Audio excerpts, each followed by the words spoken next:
to all esteem, where we search for that hidden manna, those pearly gates. I'm your host, Dawdy, on the mic.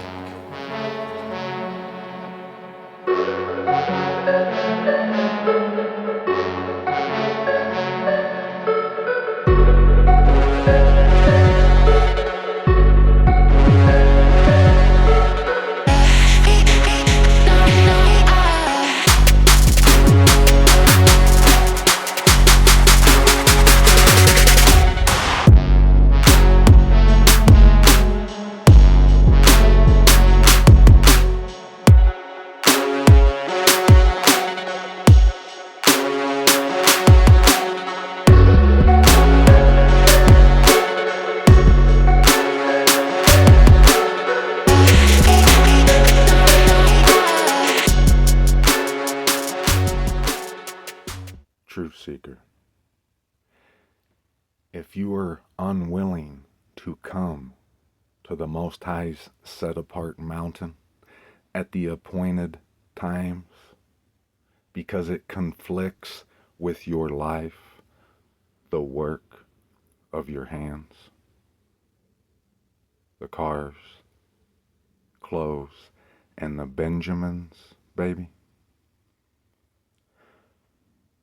your refining is incomplete.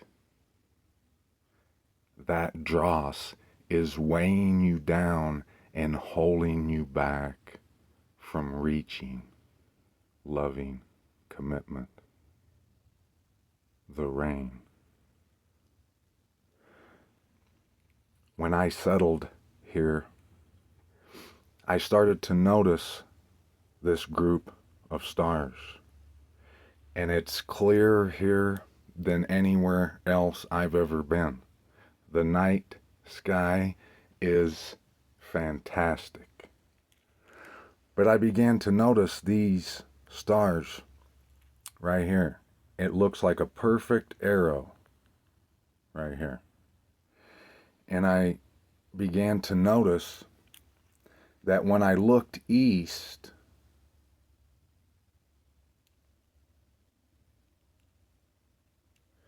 they rise in the east. When I look east towards Timpanogos and Cascade, it rises, and the arrow, if I can draw it here for you, the arrow points directly at the tip, the peak of the Most High's set apart mountain. And as it moves to the west, it straightens out. The point of that arrow is always on Lone Peak, the peak of the Most High set apart mountain. As it moves to the west, it's pointing back in that direction, like that. If I could draw, but I can't draw. But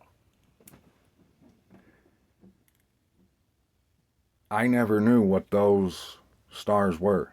You can see how it's pretty much a perfect arrow. I never knew what they were until just recently when I looked it up. It's Orion, the constellation Orion. Those three stars right there to the left of the arrow are known as the Three Kings. That's Orion's belt. And if you recall,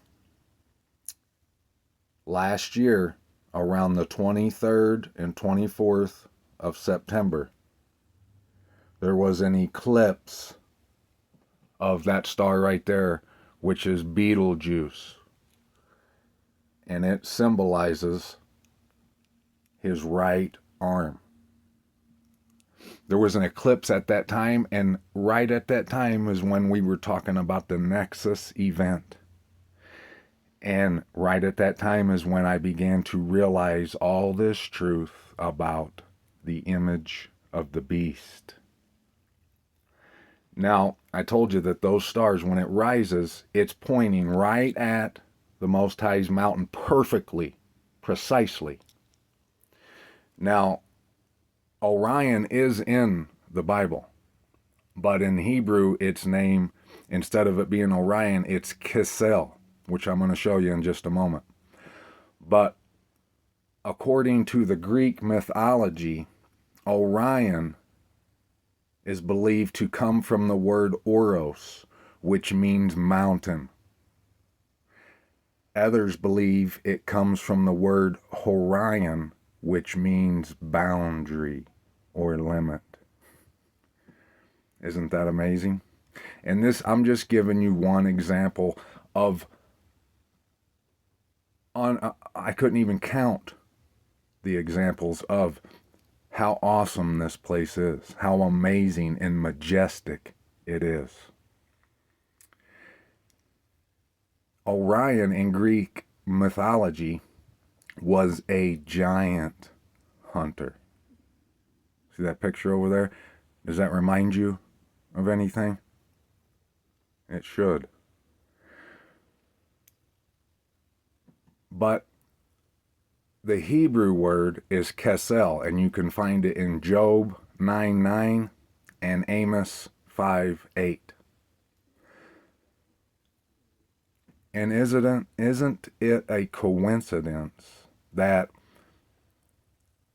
they sometimes mistranslate this word as fool or dullard? Kind of like they did with April Fool's Day, which is the first day of the year according to Abba's calendar. This arrow points right at the Most High's mountain. And the word is derived from the word that means mountain and boundary. Isn't it a coincidence? It's not a coincidence. I would understand completely why they would name it, why they would think that constellation, the name for it is fool or dullard. It's because they don't want you to know the truth. Malachi chapter 3. See, I am sending my messenger, and he shall prepare the way before me. Then, suddenly, the master you are seeking comes to his hakal, his dwelling place, the set-apart place. Even the messenger of the covenant, in whom you delight, see, he is coming, said Yahuwah of hosts. And who is able to bear the day of his coming, and who is able to stand when he appears?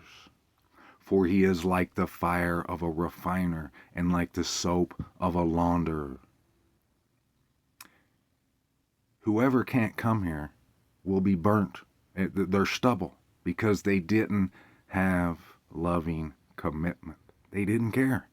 Bottom line, if you don't come here, you don't care. You're not committed to loving the Most High. This is how that purification is going down. And he shall sit as a refiner and a cleanser of silver, and he shall cleanse the sons of Levi, and refine them as gold and silver, and they shall belong to Yahuwah, bringing near and offering in righteousness. You coming here, you singing that song, that's an offering to the Most High. If you can't come here, you've withheld from the Most High. You're not giving him all you have.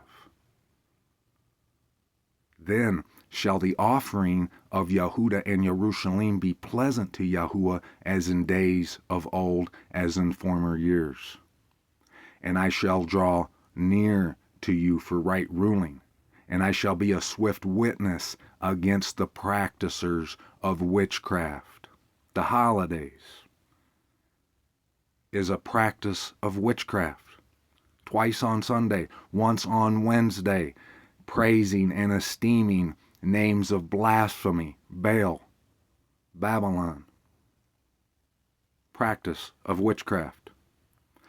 And against adulterers, same thing. And against them that swear to falsehood, same thing. And against those who oppress the wage earner in his wages. True seeker, you know We've learned that the wage is earned when you come offering that offering of that slaughtering of thanksgiving to the house. That's the wage. So you can see it, that confirms what we've been saying, what the Most High told us, that even the straightest of them are like a thorn hedge. How you know it's falsehood is they're not telling you to come to the house. They can remove all holidays, all names of blasphemy, but if they don't tell you that you got to come to the house, they're oppressing the wage earner in his wages, and widows and the fatherless, and those who turn away, a sojourner, and do not fear me, said Yahuwah of hosts. For I am Yahuwah, I shall not change, and you, O sons of Jacob, shall not come to an end. From the days of your fathers you have turned aside from my laws and did not guard them. We know when he says guard, he's talking about guarding the charge. That frequency, baby, 3 times a year. Blessed coming in and blessed going out. Turn back to me, and I shall turn back to you, said Yahuwah of hosts. But you said, in what shall we turn back? That's what everyone's saying right now. These people who are Torah observant, they believe that they're doing exactly what they need to do, and that's going to earn them their way into the kingdom, the reign. They're dead wrong. Would a man rob the Most High? Yet you are robbing me. But you said, in what have we robbed you? In the tithe and the offering. He's not talking about putting money in an offering plate. He's talking about you moving your butt back to the set-apart place. You have cursed me with a curse, for you are robbing me, this nation, all of it. Bring all the tithes into the storehouse, and let there be food in my house. And please prove me in this, said Yahuwah of hosts, whether I do not open for you the windows of the heavens, and shall pour out for you boundless blessing. Boundless blessing. That's what I'm talking about.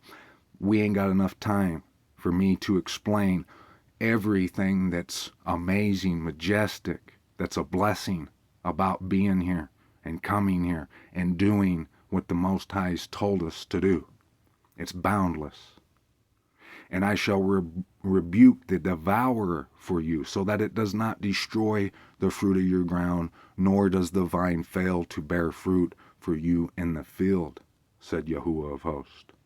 And all nations shall call you blessed, for you shall be a land of delight, said Yahuwah of hosts. Your words have been strong against me, said Yahuwah, but you have said, what have we spoken against you? You have said it is worthless to serve the mighty Most High. And what did we gain when we guarded his charge? And when we walked, key word, as mourners before Yahuwah of hosts. Truth seeker, you should understand what he's getting at here. He's talking about what I've been talking about you coming home. And now we are calling the proud blessed. Not only are the doers of wrongness built up, but they also try the Most High and escape. Then shall those who fear Yahuwah speak to one another, and Yahuwah listens and hears, and a book of remembrance be written before him of those who fear Yahuwah and those who think upon his name. If you don't come to the set-apart place, you do not fear Yahuwah. And they shall be mine, said Yahuwah of hosts, on the day that I prepare a treasured possession, and I shall spare them as a man spares his own son who serves him. Then you shall again see the difference between the righteous and the wrong, between one who serves the mighty Most High and one who does not serve him. Should be perfectly clear, true seeker. The house has been revealed. The secret of Abba Yahuwah has ended. Commitment has been foretold. Now has come the time for you to act.